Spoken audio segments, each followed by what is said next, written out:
مرحبا يا جماعة. صراحة بعتذر كتير عن الفترة اللي قطعت فيها عن التصوير في القناة، لأنه كتير كنت في حالة صحية كتير متعب فيها، فما حسنت أصور. ولكن رجعنا إن شاء الله بفيديوهات قوية، ورح نرجع لقدام بفيديوهات أو تنونا بسلسلة من الفيديوهات رح تكون حماسية، ورح يكون معي في القناة ضيف جديد رح تحبوه انتو، وأكيد رح تستمتعوا معه. وإن شاء الله لقدام بتلاقوا الفيديوهات كتير فيها حماس أكتر وكتير فيها تحديات إلي وإلكم. تنونا وإن شاء الله يعجبكم الفيديو، وشوفوا اخر الفيديو شو صار معي. شكرا لكل مين سأل علي في الانستغرام، شكرا لكل مين طمن علي في الانستغرام، شكرا لكل حدا بحب حبيشكو وسأل على حبيشكو. بحبكم كتير وفيكم بكبر. اليوم حابين نصور مع بعض اكل تركي من اكلات الشوارع التركية المشهورة كتير في تركيا وبالذات في اسطنبول. راح نروح على اكثر المناطق الشعبية المشهورة اللي بتقدم اكل الشوارع اللي بتلاقيها في اليمين واليسار من دون المطاعم، فحابين نروح لهنيك ونصور من التحضير للتقديم للطبخ لكل شيء. خلوكم مع بعض لنجرب هاي الأكلة. اليوم رح ناكل أكلة كتير كرأي شخصي أنا بحبها. خلوكم معنا لنشوف شو هي الأكلة. بس أول ما نبلش الفيديو لازم تشتركوا بالقناة وتفعلوا زر الجرس حتى يوصلكم كل جديد. طبعا اليوم لا تؤاخذوني يا جماعة كتير مرضان. نحن هلا رايحين لمنطقة في أكل الشوارع المشهور في تركيا. أغلب الأجانب تقصد هي المنطقة، وأغلب التراك بيعرفوا هي المنطقة. شوفوا قديش المنطقة شعبية، قديش المنطقة أثرية، قديش كمية الازدحام فيها، والمنطقة موقع كتير خليك مرتاح نفسيا. مثل ما لكم شايفين هي البحر قدامنا، من هون بيصطادوا. طلع الكل هون بيصطاد، بيجي لهون بحضر وبساوي وبوزع.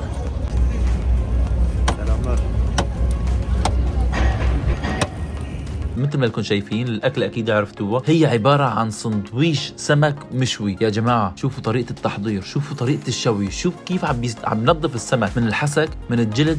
كتير هذا النوع من الأسماك كتير بكون طري.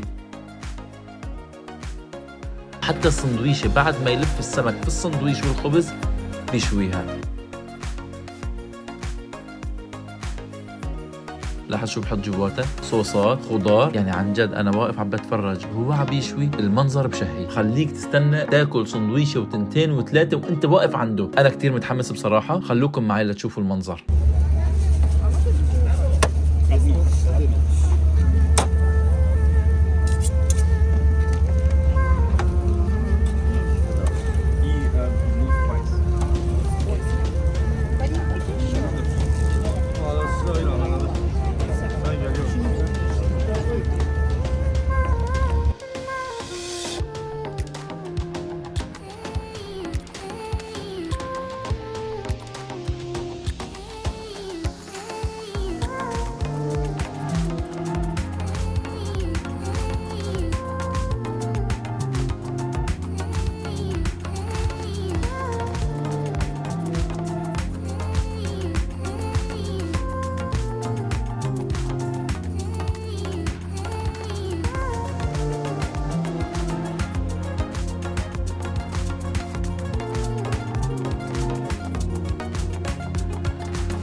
وهي السندويشة يا جماعة صارت جاهزة.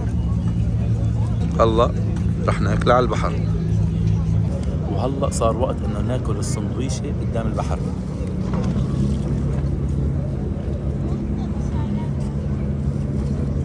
رهيبة. شوفوا الإطلالة تاكل بالشارع مباشرة.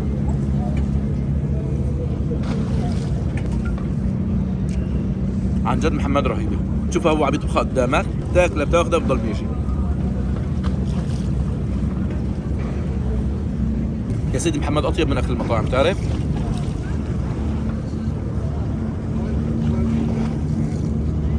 حط الصوص هون عم بيعطي طعمه حلوة. على فكرة هاي الاكلة كثير مشهورة بتركيا.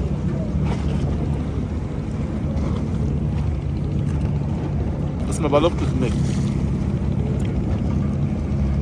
إذا عجبكم الفيديو لليوم لا تنسوا تشتركوا بالقناة وتفعلوا زر الجرس حتى يوصلكم كل جديد.